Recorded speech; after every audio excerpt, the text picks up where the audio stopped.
Nitekane umunezero nsubire ngusuhuze nkuha ikaze nshuti mukunzi wacu wobandanya kubana natwe ngaha kuri ino mboneshakure igushikiriza amakuru, inkuru kumwe n'ibiganiro bigezweho biba biriko biravugwa irya nino mu gihugu c'u Burundi ndetse no hakurya y'imbibe z'igihugu c'u Burundi mu yandi makungu. Ndaguhaye ikaze, ndaguhaye mwaramutse cange mwiriwe bivanye n'aho udukurikira uherereye. Bandanya kubana natwe. Leta y'u Burundi yoba igiye yaronka insiguro zifashe igituma iriko yifadikanya na Congo mu kurwanya M23. Haraciye iminsi ingabo z'u Burundi zagirijwe n'umuhari M23 umaze igihe urwanya leta ya Congo ko ziriko zifadikanya n'igisirikare ca leta ya Congo mu kubarwaniriza hamwe. Kuva aho M23 yerekaniye ku mugaragaro abasirikare b'u Burundi yafatiye ku rugamba, igisirikare c'u Burundi cagumye mu gacerere, aho benshi bari barindiriye ko cokwemeza canke kikabeshuza ivyo vyatangajwe na M23. Ikinyamakuru ikiriho cegereye cane ubutegetsi bw'u Burundi co catangaje ko umuhari M23 mu mirwano urimwo mu ntara ya Kivu y'uburaruko uriko ukoresha abarundi bahungiye mw'ikambi ya Mahama mu gihugu c'u Rwanda bahunze mu mwaka w'2015. Ivyo bamwe n'abandi bahaye babona ko leta y'u Burundi yoba igiye yaronka insiguro zifashe igituma iriko yifadikanya na leta ya Congo mu kurwaniriza hamwe umuhari M23. Kibicishije ku rubuga rwa X rwahoze rwitwa Twitter, ikinyamakuru ikiriho cegereye cane ubutegetsi bw'u Burundi catangaje kuri uyu wa kabiri ko gifise amakuru y'uko umuhari M23 ukoresha mu mirwano impunzi z'abarundi zahungiye mw'ikambi ya Mahama iri mu gihugu kibanyi c'u Rwanda. Ikiriho cagize giti: iyinjiza mu vya gisirikare impunzi z'abarundi zo mw'ikambi ya Mahama. Ishirahamwe mpuzamakungu ryitaho impunzi kw'isi HCR ryoba naryo ryashimye kuguma mu gacerere kw'ico kibazo. Bene wacu bariko bashirwa kurisongoye na M23 mu ntara ya Kivu ya ruguru. Ikiriho kirongera kikamenyesha ko abafasha kwinjiza impunzi z'abarundi mu gisirikare ca M23 ari bamwe mu basirikare batorotse igisoda c'u Burundi mu mwaka w'2015 baca bahungira mw'ikambi ya Mahama. Uko kwinjiza impunzi z'abarundi ziri mu Rwanda muri M23 bifashwa n'abasirikare batorotse igisoda c'u Burundi bagiyeyo mu mwaka w'2015. Nabone bariko bapfira ubusa mw'iyo ntambara itigeze iba iyabo. Akarorero ni urupfu rw'ejo rwa Kapitene Gafaranga yiciwe Ibambiro muri Masisi. Uko akaba ariko ico kinyamakuru cegereye ubutegetsi bw'u Burundi cabandanije candika. Kuba ikiriho catangaje ivyo, bamwe n'abandi babona ko kwabaye uguserura iciyumviro kwa leta y'u Burundi mu kwerekana aho ihagaze mu bimaze iminsi biyivugwako ko iriko ikorana n'igisirikare ca Congo mu kurwanya umuhari M23. Kuba kirya kinyamakuru c'ubutegetsi cavuze impunzi z'i Mahama hamwe n'abasirikare bagitorotse mu mwaka w'2015, leta y'u Burundi igiye guca ironka icitwazo mu ntambara irimwo na M23 ko iriko irwana n'abarundi bagize uruhara mw'igeragezwa ryo guhirika ubutegetsi bwo kuwa 13 Rusama 2015. Ubu bariko bashaka kuza gutera u Burundi bafashanije na M23. Ico cagirijeho nyene kizoba gikwiye. Uko akaba ariko umwe mu barundi aba mu gihugu c'Ububirigi twavuganye hasigura. Nayo mu bindi kandi mu ntara ya Kayanza i Gatara abanyeshuri bashika kuri 90 barwaye indwara y'amasambamugika. Indwara y'amasambamugika irabandanya kwibonekeza mu mashuri shingiro y'i Karambi, Gatara ya mbere n'iya kabiri ni muri komine ya Gatara mu ntara ya Kayanza. Amakuru ava mw'ako karere yemeza ko muri kino gihe abanyeshuri bashika kuri 90 bamaze gufatwa n'iyo ndwara. Abafatwa n'iyo ndwara bakaba bavuga ko bafatwa bashuha, bakanavyimba itama, amaja munsi y'amatwi. Umuyobozi arongoye ishure rya Karimbi akaba yaciye afata ingingo ko bamwe mu banyeshure bari barwaye iyo ndwara barungikwa muhira kugira ntibabandanye kwanduza abandi. Abaganga bize ivy'indwara zandukira bakaba bamenyesha ko iyo ndwara ikomeye ndetse yandukira cane kandi ko ishobora gukwega n'izindi ndwara ku wayanduye. Aha bakavuga ko amasambamugika ashobora gutera indwara ya mugiga canke indwara zo mu bwonko canke indwara zo mu bice vy'irondoka haba ku bagabo canke ku bagore. Ikindi ngo ni indwara ikunze no gutera ukutumva kenshi mu bana. Nayo mu yandi makuru hariko aravugwa hanze y'imbibe z'igihugu c'u Burundi nuko imiryango 97 y'impunzi z'abarundi zo mw'ikambi ya Zareka muri Malawi yahunguwe muri iyi ndwi. Ni umurwi wa kabiri uhunguwe mu mezi abiri. Abo bahunguwe bakaba bavuga ko banezerewe cane no gutahuka inyuma y'imyaka 8 bari mu buhungiro. Abo Barundi bavuye mw'ikambi ya Zareka iri mu karere ko hagati muri Malawi baca muri Kenya imbere yo gushika ku kibuga c'indege co mu Burundi bari mu ndege yari yategekanijwe na HCR.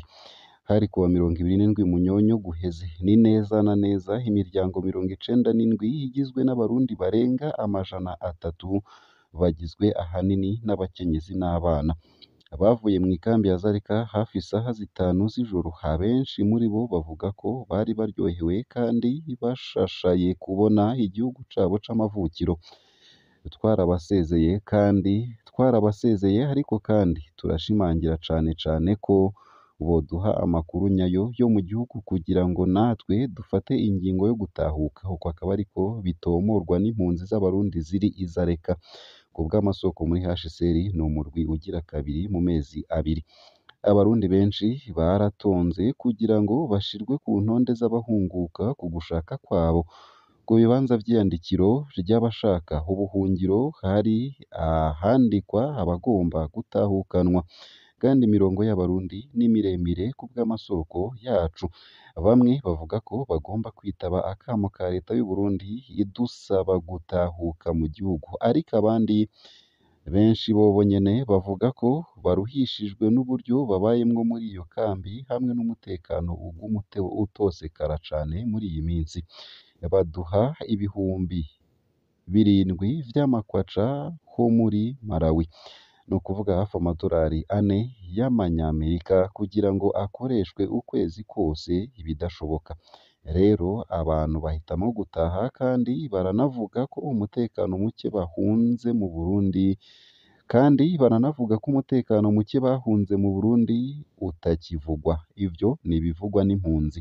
Ku bw'amakuru yemezwa n'abakorerabushake bakorera HCR mw'ikambi ya Zareka, imiryango ishika 1000 igizwe n'abantu barenga 1,500 iramaze kwiyandikisha kugira ngo itahukanwe ku gushaka kwayo. HCR ibandanya ihimiriza yibutsa impunzi iyo ariyo yose yipfuza kwiyandikisha. Ikambi ya Zareka womenya ko iharurwamwo ibihumbi birenga 50 vy'impunzi, harimwo Abarundi barenga 11,000. Benshi muri bo bahunze igihugu mu mwaka w'2015 bivuye ku ruhagarara rwatangujwe n'ikindi kiringo ciyamirijwe c'umuhisi umukuru w'igihugu Pierre Nkurunziza muri uwo mwaka nyene. Nayo mu yandi makuru hariko aravugwa hanze y'imbibe z'igihugu c'u Burundi kandi nuko ituri muri Repubulika Iharanira Rusangi ya Kongo, abakenyezi 4 bishwe mu gisagara ca Mapimbi. Umurwi wikekwa ko hari ADF warateye igisagara ca Mapimbi kuwa 28 Munyonyo 2023. Ni muri Groupement ya Bangore muri sheferi ya Babombi muri komine Mugina mu ntara ya Ituri mu buseruko bwa Repubulika Iharanira Rusangi ya Kongo. Iminsi 2 inyuma y'ico gitero, ibiziga 4 vy'abakenyezi vyaratowe. Amashirahamwe yigenga n'intwaro bitanga ayo makuru ajanye n'iryo bara ryaguye, bitomora ko ivyo biziga vyahambwe. Abo bakenyezi bishwe bose baramenyekanye. Ni abakenyezi b'abarimyi bo mu makaritiye ya Mangina, Kasitu ndetse na Masimbembe muri komine na Ngina, ubw'amasoko ya SOS Media Burundi dukesha iyi nkuru. Ayo masoko akaba atomora ko ibiziga vyatowe inyuma y'igitero c'abitwaje ibirwanisho bikekwa ko hari abagwanyi b'Abanya-Uganda bitwa ADF. Igihe ico gitero kiba, abo baroberi barishe abatari abasivile gusa, ariko barananyuruje abataramenyekana igitigiri. Turabandanya turondera tunasuzuma. Uko akaba ariko abajejwe intwaro n'amashirahamwe yigenga bavuga. Muyenga, umwe mu bajejwe intwaro ku rwego rwo hasi, amenyesha ko ibiziga vyaciye bifubwa vyihuta kuko vyariko birabora. Atomora ko ivyo biziga vyatowe n'abasirikare ba Kongo bafashijwe n'insoresore zo muri ico gihugu nyene. uwurongoye Mangina akaba asaba abanyagihugu kuguma barikanuye no kurindira ko amahoro agaruka muri iyo zone hanyuma babone gusubira gukora ibikorwa vyabo vyo mu mirima. Nayo mu gusozera ano makuru womenya ko i Nyarugusu mw'ikambi ihaye indaro impunzi mu gihugu ca Tanzania imyuzurira yahitanye umuntu umwe inahagarika imirimo ya misi yose. Imvura y'isegenya imaze indwi igwa mw'ikambi y'impunzi ya Nyarugusu muri Tanzania. Umuntu umwe yarapfuye atwawe n'uruzi ruva muri iyo kambi ruja mu kibano. Ibikorwa nka vyose vyo mw'ikambi bisa n'ivyahagaze. Igice cakozweko cane n'ahari impunzi nyinshi z'abanyekongo cane cane mu mazone y'icumi na rimwe n'icumi na kane. Amazu yose yarimwo impunzi z'abanyekongo baheruka kwakirwa bavuye mu buseruko bw'ico gihugu yarasitaguritse. Bategerezwa kuzoca bimurirwa mu mazu yarimwo abarundi baheruka gutahukanwa. Ivyo ni ivyemezwa n'abajejwe intwaro. Iyo mvura yatanguye mu ntango z'iyi ndwi. Umuntu umwe yaratowe ikiziga kuri uyu wa kane yari yatwawe n'uruzi Kaga rugabura iyo kambi n'ibindi bisagara vyinshi vyaho nyene. Ikiraro cari kuri urwo ruzi carasituwe gituma iyo kambi yirebanga. Ibikorwa nka vyose vyo mw'ikambi vyarahagaze kuko abafasha baba mu bisagara bikikije ikambi na cane cane i Makere kandi bategerezwa guca kuri ico kiraro casidutse kugira ngo baje muri iyo kambi. Nk'inkurikizi itangwa ry'ibifungurwa ryategerezwa gukorwa muri iyi ndwi ku mpunzi z'abanyekongo vyarahagaritswe. Ibitaro bikora buke buke. Ivyuma bitanga umuyagankuba w'izuba vyararengewe n'amazi bituma ikambi ija mu mwijima. Uko akaba ariko impunzi zigaragaza umubabaro. Igice kirimwo impunzi z'abarundi naco nyene carashikiriwe. Amazu aharurwa mu macumi arasiturwa n'iyo mvura nyinshi yaguye mw'ikambi ya Nyarugusu igasiga abantu benshi batagira aho bakika umusaya. Ikibabaje gusumba ku Barundi nuko batemerewe gusanura amazu yabo, nta n'abafasha bashobora kubagarukirako muri ubwo buryo kuko bariko baratahukanwa ku gushaka kwabo. Batubwira ngo dutahe kubaka inzu zikomeye iwacu. Womengo iri sibe rirabafashije. Uko akaba ariko imiryango y'impunzi z'abarundi zigaragaza umwiheburo. Akarere ka Kigoma karimwo ikambi ya Nyarugusu kakaba kariko kagwamwo imvura nyinshi, impunzi zigasaba ko zofashwa vyihuta. Nyarugusu womenya ko iharurwamwo impunzi zirenga ibihumbi 110, muri abo abarenga ibihumbi 50 ni Abarundi, abasigaye bakaba ari Abanyekongo. Ngaha akaba ariho nsoreje ano makuru nari naguteguriye ariko aravugwa irya nino mu gihugu c'u Burundi ndetse no hakurya y'imbibe z'igihugu c'u Burundi mu yandi makungu.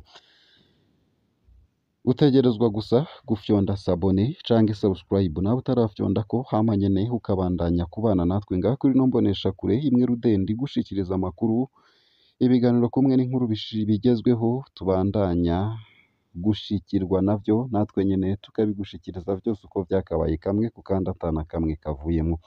Ugire umunsi mwiza.